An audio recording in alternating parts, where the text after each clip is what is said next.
Hello there, ladies and gentlemen, and welcome back to another Saturday, which means it is time for another Nozz watches Dr. Stone. So, in our last episode, we finally got the blacksmith man. Now he's gonna learn how to blow glass and fill his lung with glass fibers. You know, ain't nothing like a little mesothelioma to go around, you know? So oh god, Kohaku is teaching Kinro and Ginro how to fight. Turns out the Kinro can't fucking see. So eventually, I feel like it's gonna get into a point where it's like, oh no, you need some glasses, here you go. Like, you think, you know, he'd want to get that fixed, but no, once again, it's like another thing where it's like, no, that's Tsukasa's style of living. It's like, oh, I have this weakness, I must overcome it. Bah! No, I must fix this weakness, I must overcome this weakness, because that's fucking stupid.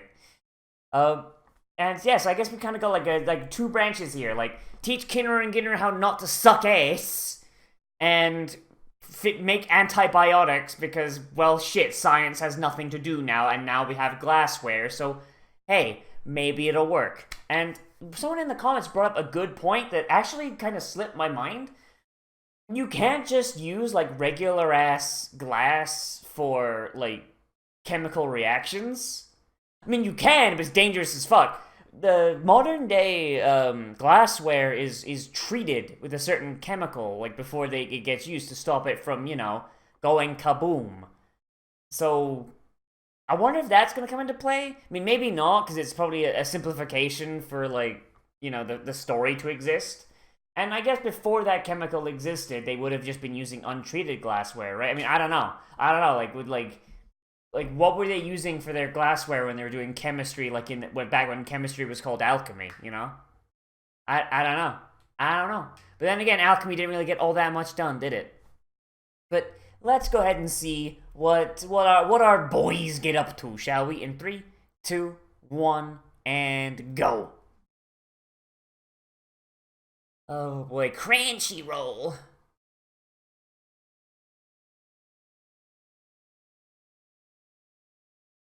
Wait, when did they go get silver? I feel like they skipped a little bit, or maybe I'm just not remembering. I know they wanted silver, but when did they go get it? Did they just skip it? God. Ginro's fucking face is like, why his face do that? He's the only character whose face does that. Why? Yeah! That man is dead!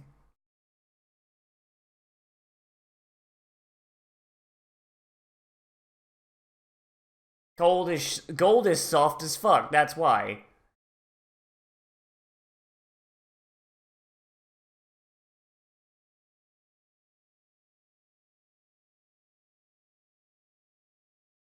You owe me 1 nanometer, though.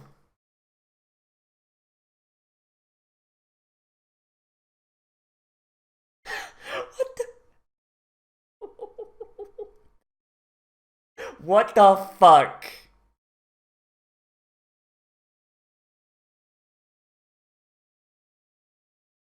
Like, for real though, this has a manga, right? Like, in the manga, does Ginro's face, like, do that, like, a lot compared to everyone else? I feel like no one else has a face that does that. Like, Senku's got his thing where he starts looking like a JoJo character every now and again. But, like, no one has, like, the elasticity that Ginro's face does. It's weird. Yeah! See?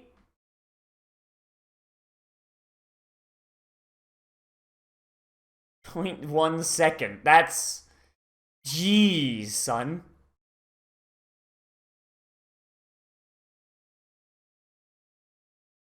So it's a chemical to make silver turn black.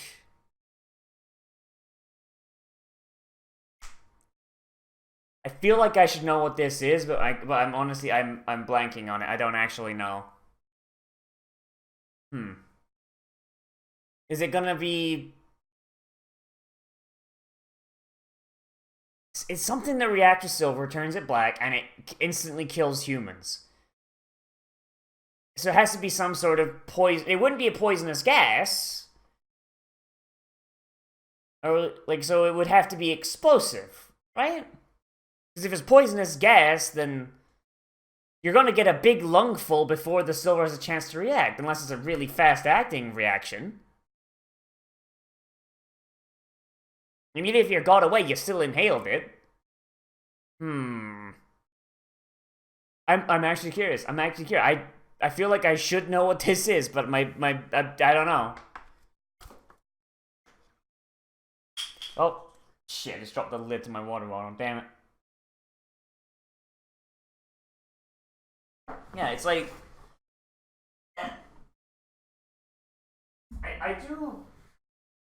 I do really like the way this show goes about stuff like this, though. But I do, like, from like a story perspective, I kind of wish we were jumping around a little bit more. I kind of want to see what Tsukasa's up to. I want to see, like, the whole reason he sent off Yuyuriha and Taiju away was so that they could spy on Tsukasa. So, like, I would have been thinking we'd be jumping between them a bit, but no, we have no idea. Like, we don't even know if those fuckers are even still alive.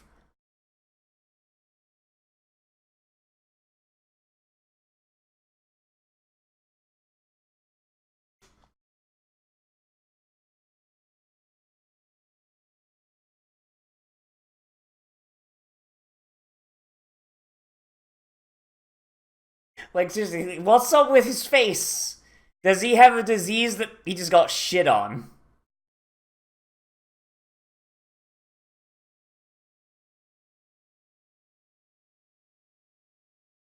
What a wonderful bodyguard. What a wonderful bodyguard that man is, walking at the back. Hey guys, you're all dead. It turned black.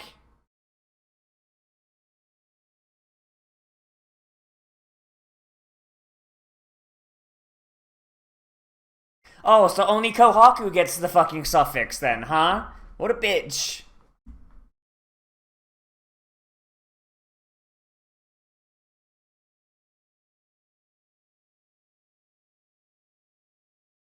Okay, what is it? Please, please show me what this is. I wouldn't say that's green, that's more of a sapphire color, my dude.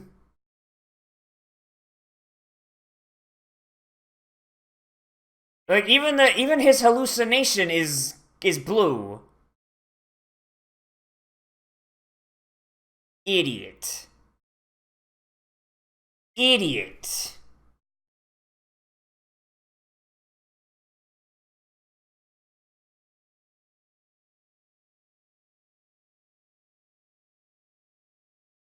That's not green!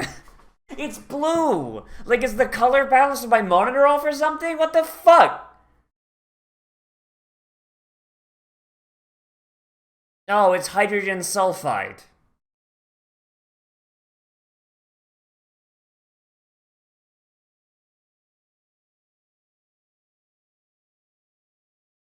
And he's gonna just take a big lungful of it and die, isn't he?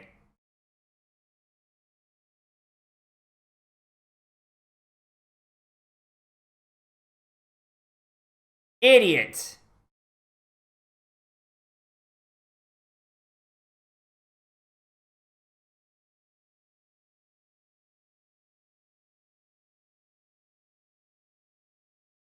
Yep, big lungful of death.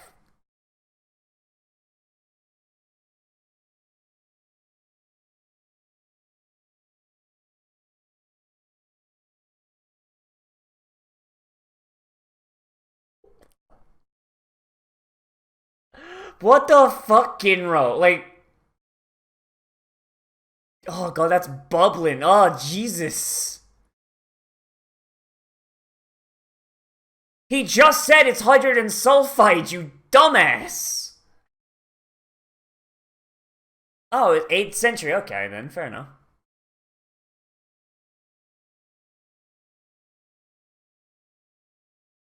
God, that's metal as fuck! God, that's metal as fuck, yo.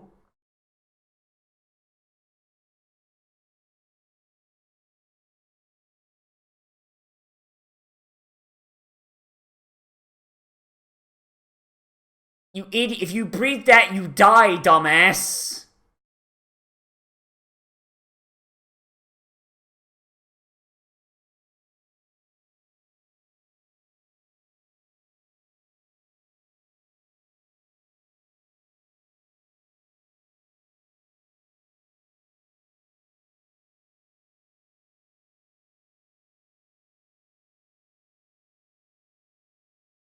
Ooh. I think I've heard of this, actually. I think I've heard it, or something like that.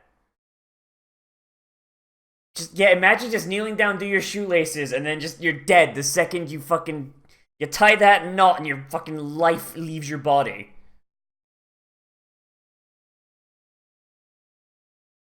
So, yeah, you could do that. You could do that, Senku, or you could put the thing at the end of a stick.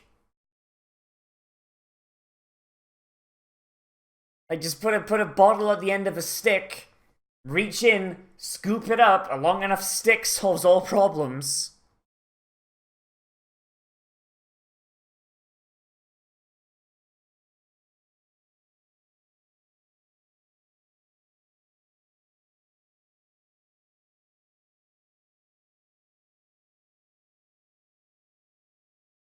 Yeah, if Senku dies, Chrome has to be the last one. I wrote, you think that mean, you send Chrome to get it, because Senku is smarter than he is, but fair enough.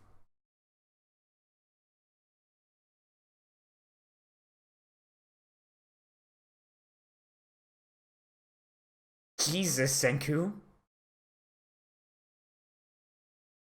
Fucking Chrome's fucking head is going to melt.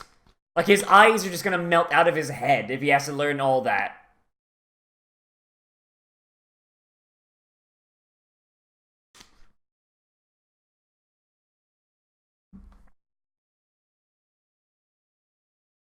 It's either 10 million. Is either 10 million or 1 millimeter. Like, what the fuck, Senku?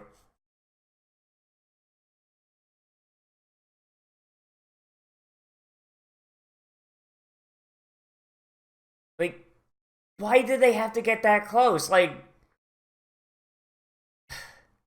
Making gas masks is a good idea because they're going to be working with this stuff anyway. So they're going to need a way to make sure they don't get gassed in the fucking face.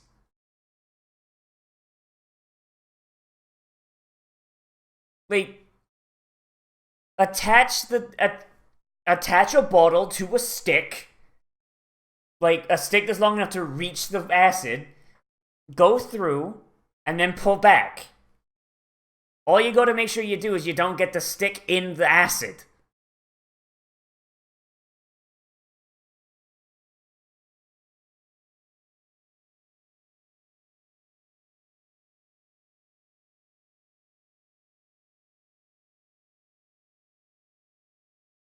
Because Senku is a leader. He's a good boy. He doesn't believe in delegation if it gets someone killed.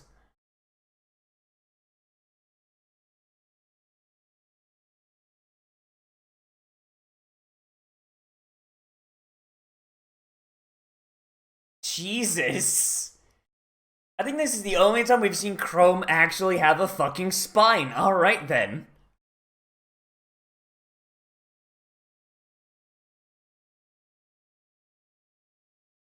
I mean, at least he jumped right to gas mask instead of doing the old standby of pissing on a rag.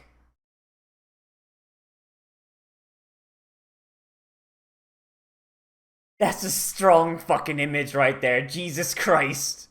That is the strongest fucking image.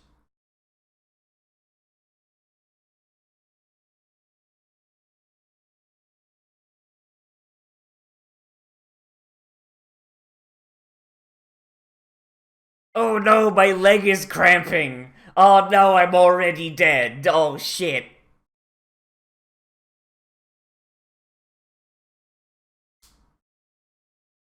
I can't believe they're already dead.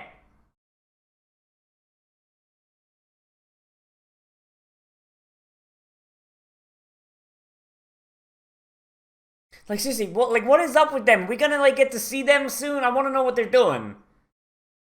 Like, they have to be slaves by now, right? Like, I highly doubt that Tsukasa will allow Yuriha to, like, live as a free woman. Because she's not exactly as strong as, you know, as he would want. And Taishu doesn't fight. He's a pacifist. Yeah, he can take a beating, but he's still a pacifist, so they're slaves now. Big slaves.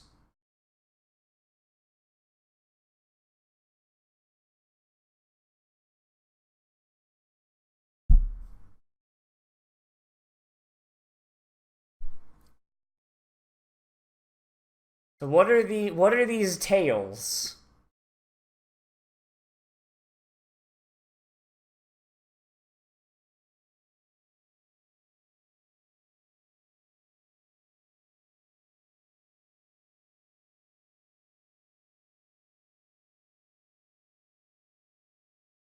I'll destroy our entire culture if it means I don't have to help my sister die. Uh... I'll burn our entire culture to the ground! God, what a dumb bitch. Kohaku's a big fucking stupid idiot.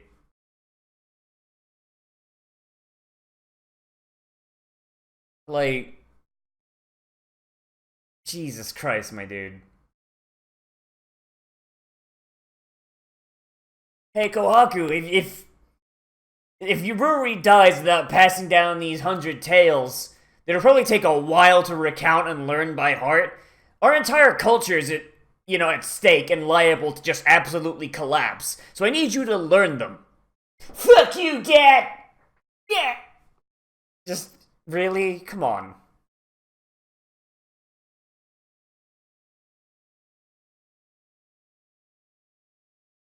Big lewd.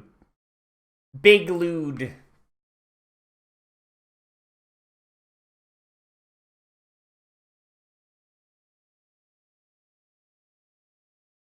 He took that like a champ. I feel like maybe he's getting a goddamn tolerance for that now. Also, the statues of the people on top of the mountain going, like, that's a big spook. That's a big spook.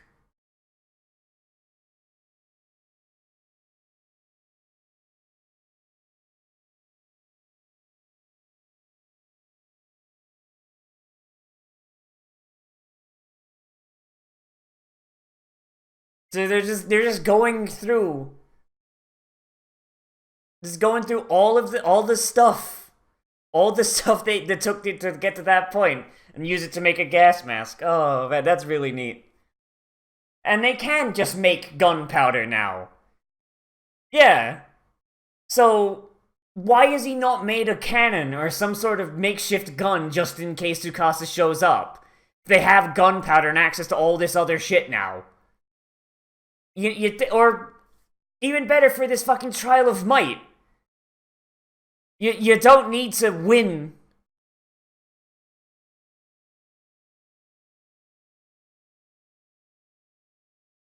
You don't need to win with skill if you can just shoot the guy.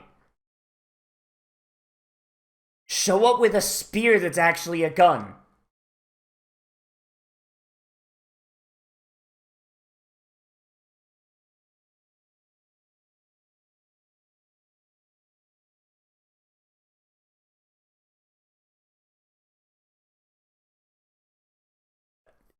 Congratulations, you've lost silver spear privilege, dipshit.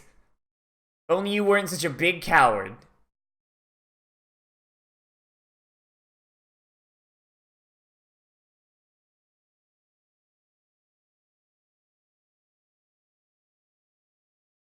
They better hope those gas masks work.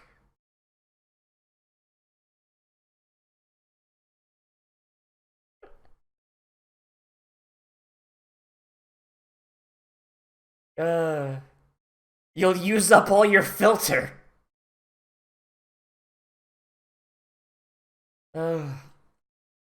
Shallow, small breaths. Oh, he's doing the big shiver. He's fucking. Oh no. Probably the most dangerous thing he's done. Even dying was less dangerous than this. Jesus.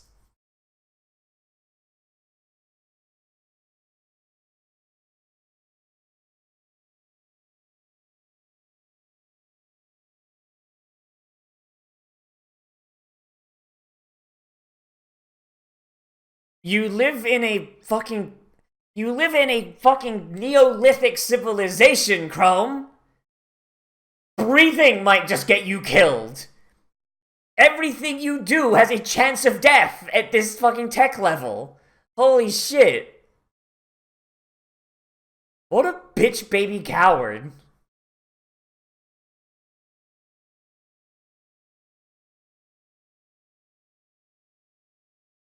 Yeah, and then you got swole.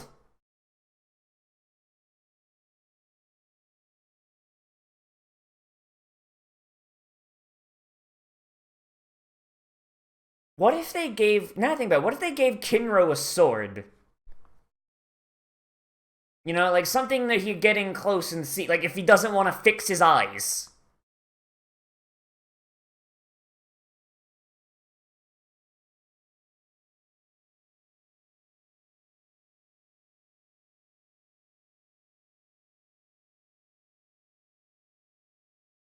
Exactly, like, Ginro's a big stupid idiot. Like, everyone around him must be absolutely fucking terrified, and he's like, oh no. I'm the only one who's scared. Oh no, whoopsie doodles.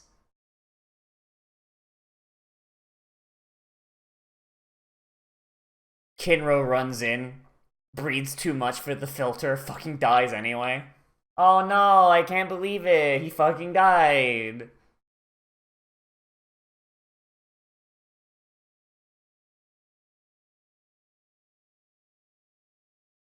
Uh-oh. Oh shit.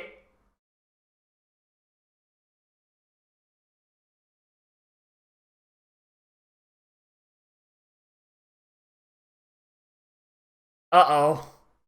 Oh no. Oh no, Chrome's fucking dead.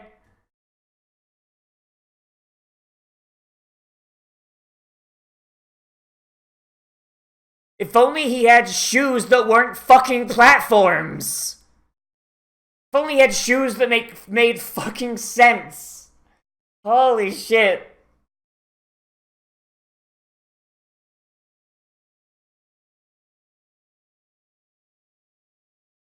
That is a ridiculous amount of strength.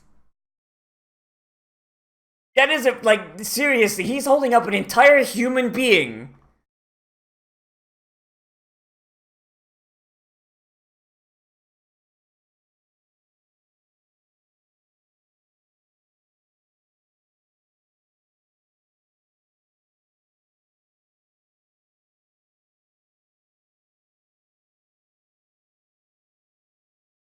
Just how did they figure out how to make these gas masks like skin tight though? Like, you know, like it's just leather, right?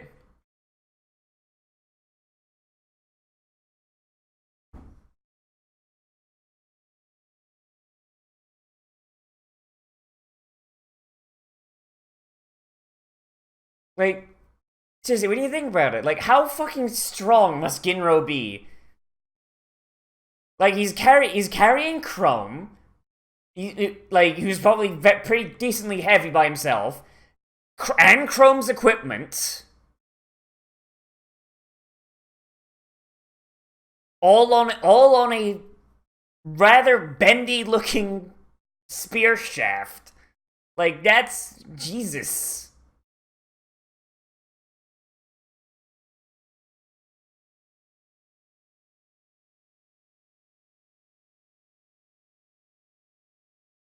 Maybe you should put the gas mask back on because it looks like you're still in range of the murder. Jeez. I'm not gonna lie, I'm not a giant fan of the personification of nature. Because they haven't really done that up to this point. Like, I imagine, like, the entire thing is, like, it's the same kind of thing that caused religion to be invented in the first place. Like, oh god, there was this, like, anecdote that I heard once. It was from, like, an anthropology professor trying to explain how, like, the first gods probably came about. And it's basically... Oh yeah, okay. So yeah, so this is not like a historical story or anything, because it's basically, it predates fucking written word. But like, the first gods were probably invented similar to this. 3 hunters are out in the woods hunting for their next meal. The wind comes through and it rattles all the branches and spooks the shit out of them. And they have no idea what caused it.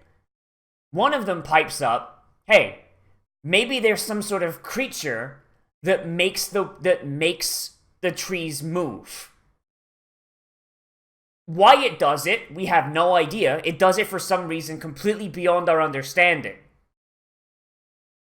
And then the next time they go through and it happens, that same hunter goes, "Don't worry, guys. It's just the wind god doing his thing. It's fine."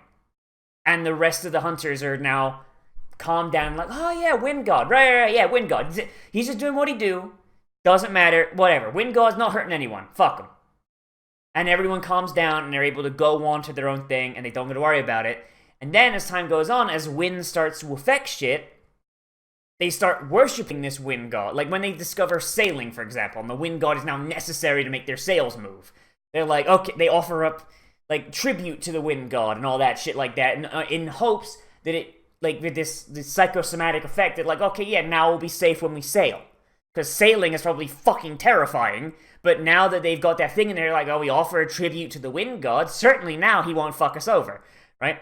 And that's like, that little anecdote is like, oh yeah, no, that makes complete sense. And that's basically what Ginro was doing here. Like, he has absolutely no idea how basically poison gas works. So his mind, he's personified it to be, oh, there's some evil being. There's this being that tricks you into coming nearby, and when you get too close, she fucking just kills you instantly. Now, he's created this demon, this goddess of the spring that, like, tricks you to coming near and killing you. Like, and, like, yeah, it makes sense from an anthropological point of view, and it probably does mirror exactly, like, there are, like, creatures in, like, different mythologies that kind of follow that idea, this idea, like, oh yeah, it's a creature that, like, it looks really cool from afar, but the second you get close, it fucking murders you to death. Like, you know, like, it's not that uncommon, but at the same time, we haven't really seen that at all going through this show. And for it to just kind of suddenly show up, like, if the episode was like, if Ginro found it by himself, if Ginro had found that spring by himself and, you know, not died, but had more or less a similar thing, like he was approaching, and then he saw the birds approach, and they all died too, and then he came back and he recounted this story of, like, this, oh, there's this evil creature, this evil, like, fairy or god or whatever the fuck, to everyone else, and everyone is like, oh no, oh shit, what'd he find? Oh god. And then Senku's like, hold the fuck up. Come on, Jesus, God damn it, Ginro. Like, and then Senku explains it. I feel like that would have made that visual a little bit better, because then this goddess, this fairy of the lake thing, like, only exists in Ginro's head. And when we see it, it's from Ginro, because we're in Ginro's perspective, you know? But this show basically never leaves Senku's perspective. So it's like, the fact that shows up on screen, it's like, well, Senku's not seeing that. So, like, what, did we, like, hard shift to Ginro's perspective when we weren't looking? I don't know. Like, I feel like from a narrative perspective, it's pretty, like, it feels like they're using an anthropological device to try and make up for the fact that the enemy for this was literally just a colorless, odorless gas. You know? And it's neat from a storytelling perspective, but using something that like it does exist from an anthropological sense, really you should have jumped over to someone who doesn't have Senku's understanding first, you know? Like, I don't know, like maybe I'm just nitpicking. I don't know, I just like, yeah, I feel like from a narrative perspective, if you want to use that anthropological device, you wanna have it be like Senku and Ginro and Chrome and Kaku. They're all looking for this spring themselves, and Senku's like, right, keep an eye out for like an emerald green spring. Even though it was fucking blue. Keep an eye out for an emerald green spring, and if you see it, come back, let me know. Don't go near it. Don't fucking go near it. Right? And then, you know, then you get like some things of everyone looking around, they're like, okay, what the fuck? Okay, we can't find it. And then you go to Ginro, and you're in Ginro's perspective.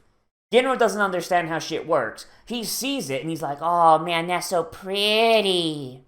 Oh man. And then, like I said, he approaches. Like, in his mind, he sees this goddess kind of thing. He starts coming near it, like, then the birds fly over, the birds fucking die and they melt, and he sees her turn into, like, this big demon. Right? Then you have the setup in your head. Like, and in the viewer's head, you're like, wait, what the fuck's going on? Because most viewers aren't thinking about that anthropological device. So they're like, okay, what the fuck? Is there actual demons now? Like, is there some sort of new... What the fuck? And then, like, Ginro comes back. He's like, oh, Senku, I found the thing, but there was this demon, and oh my god! And Senku, of course, he could either be like, okay, what the fuck's going on? Or he'd be like, oh, for Christ's sake, you're an absolute goddamn idiot. And then Senku comes over, Senku sees it, like, he's like, okay, here's what you saw, da-da-da-da, explain it like that. And then, it continues on as normal, and then when you get to the point where he has to save Chrome, now you're back in Ginro's perspective, and you can see the demon again, and it basically continues the same. I feel like just from a... I don't know, I feel like narratively it doesn't work as well as it could. And maybe this is just from the fact that I kind of know I know a lot more about anthropology and history than I do about chemistry, so pardon me if I'm focusing on that more than the chemistry. I don't know. I feel like it's incorrect usage of a device. And, like, it's still good. It's still, don't get me wrong, it's still really good, and I still really like the visual, and it's just big thumbs up. And the fact that this device is being used at all is good, because usually for stuff like this, you don't really get that. It's a part of the origin of religion that a lot of shows that kind of use it don't use it correctly, or they don't use it at all. It's like, people's like, oh, we're just gonna create a religion for our post-apocalyptic thing. It's like, yeah, we're just gonna start worshipping fucking anime characters. It's like, for fuck's sake. Fuck off. That's not how that works. You know, it's like, there's one, like, example that I really want to... I'm trying to remember where it's from. But there was, like, an apocalypse, and basically everything died, and most culture got wiped the fuck out, and everyone is, like, living in small tribal villages in the middle of nowhere, right? And there was this... And you guys know... Oh, God, what... You guys know that thing where it's a fortune teller, like an animatronic gypsy in a box? Right? But so this guy, he goes into the city to scavenge, and he finds, like, this busted up carnival. He goes in a tent that's, like, rotting away, and it's decrepit, and all this is shit. And he finds the machine, and he bumps it. And the machine somehow has power. It's not really established how the machine has power. And the machine starts rattling off her predictions, like, I am the mighty Madam... Yeah, and I will see your future. Tell me what you wish to see. And he's like, wait, what's going on? Who are you? What's up? And of course, the machine doesn't actually hear him, so it rattles off a random prediction. It's like, a great wealth will be in your future, so long as you follow the correct path. And he takes that to believe... Oh god, I've found a deity right now. So he comes back to his tribe and he tells them all about this. They're like, we don't believe this. They go and they see it and they're like... And the religion starts up around this fucking box. Like, I don't remember where it's from. It just sticks out in my head. It's like, because no, that's how a religion would actually fucking start. like, you find something that you cannot explain, and as a result of not being able to explain it, you start filling in the gaps with your own knowledge. Like I said, like the wind god example before. You know, the guy sees wind, has no idea what's going on, doesn't affect them any. It's like, oh, it's just some creature doing. For me, it's just some creature doing what it do. Because they know animals, and they know animals sometimes do shit that they have no idea what the fuck the reason is for. So maybe it applies to the wind too. And it just extrapolates from there. And the same thing, it just they find this machine, it tells them they'll find great wealth if they follow the path. Well, what's the path? Yeah, everyone comes in, like the whole tribe starts thinking about it. Alright. So like I said, it's good that they actually did the origin of a tribal religion kind of thing correctly, you know? Because so many, it's just like, oh, we found a fucking copy of Shonen Jump, and now we worship Naruto because it looked neat. That's not how that works, fucko. Like, Jesus. I don't know, like, it's, I don't know, it's just a really cool thing. I don't know. As for the actual part of this that I'm not super well versed in, because oh boy, chemistry, I did not actually know that you would need a fucking acid to make antibiotics. Maybe this is the reason why sulfa drugs didn't really take off. Not just because they were made by the Nazis, but maybe because also having to handle an actual dead-ass acid, like just to make antibiotics, that'd be kind of rough. Instead, you could just, like, leave some sandwiches out to rot, and hopefully, you know, like, one every 100 times the sandwich turns into medicine. You know, like, I don't know. That's one where it's like, that's 100 monkeys on 100 typewriters. One of those monkeys will make Shakespeare. Versus, douse the typewriters in sulfuric acid. And hopefully it doesn't fucking kill you. Wait, I don't know, like, I do really like the whole, like, development of Ginro, though. Like, Ginro's, like, kind of a big stupid idiot, and I hate him. But I hate him in a good way, because he's learning to be a better person. Slowly but surely. Like, he's actually trying to grow and, you know, grow and adapt to, like, the change of the world. Unlike, is there his brother? Is Kinro Ginro's brother? I mean, I imagine so, because they're named, you know, gold and silver. But, like, his brother is, like, he's very much not embracing the progression. Like, he's got an issue with his eyesight, and he wants to be a great warrior. Instead of fixing his eyesight with something that they've just seen that can fix eyesight, he's sticking with the old ways and getting his ass beat because of it. Meanwhile, Ginro, like, he's seeing all this, like, progress being made, and he doesn't understand it whatsoever, but he's doing his best to help and try and keep things going. And he even suggested, hey, why don't you get your eyes fixed just like Lil Melon Kid did? I don't know, it's a really neat little, like, the duality of man. And I guess it's also kind of ironic, actually, because it's like, how hard is silver compared to gold, actually? Before I say anything, I should probably, like, actually double check this. Because I know silver is, like, a little bit soft, but I know gold is, like, extremely soft. How soft is silver compared to gold?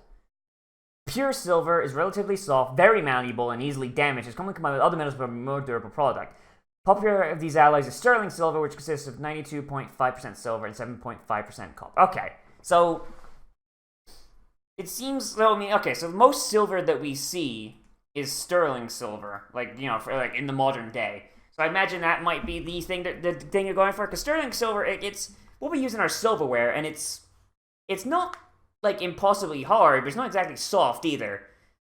So yeah, so, like, so the thing that's silver is, you know, like, conforming and adapting to the new ways and being like, okay, yeah, no, I got this, chief. Meanwhile, like, the guy named after gold, which is, like, soft and malleable and, like, incredibly not very good for anything, like, other than being molded into different shapes, is the one that's being staunch and steadfast, like, no, fuck progress is gay. Like, I don't know, that's pretty neat. Maybe I'm completely reading way too much into that, but hey, it's neat. Pretty neat. But yeah, that's really all I gotta say about this. Like, I don't know, like, it's like this show's got one of those things where it's like it's one invention an episode. So, or yeah, one invention and one discovery an episode, I guess I should say, because we got the invention of gas mask in this one and the discovery of acid. So that's the thing. So there's not really a ton going on in some of these, but hey, it's neat, and we got to see the birth of a god. Maybe Ginro will start a religion of the acid fairy. I don't know. But yeah, that's really all I gotta say. So let me know what you thought of this down there in the comments. Whether you like this episode, dislike it, or you want to bring up something that maybe I left out, maybe I forgot. I don't know. Let me know. And as always, everybody, I am Nozz. Remember to like, comment, share, subscribe, share social media, tell your friends. And if you want, you can always support me on Patreon, which is linked down in the description, along with a link to my Discord, and on the end card, along with links to some of my other videos if you want to see some of those. Oh, boy.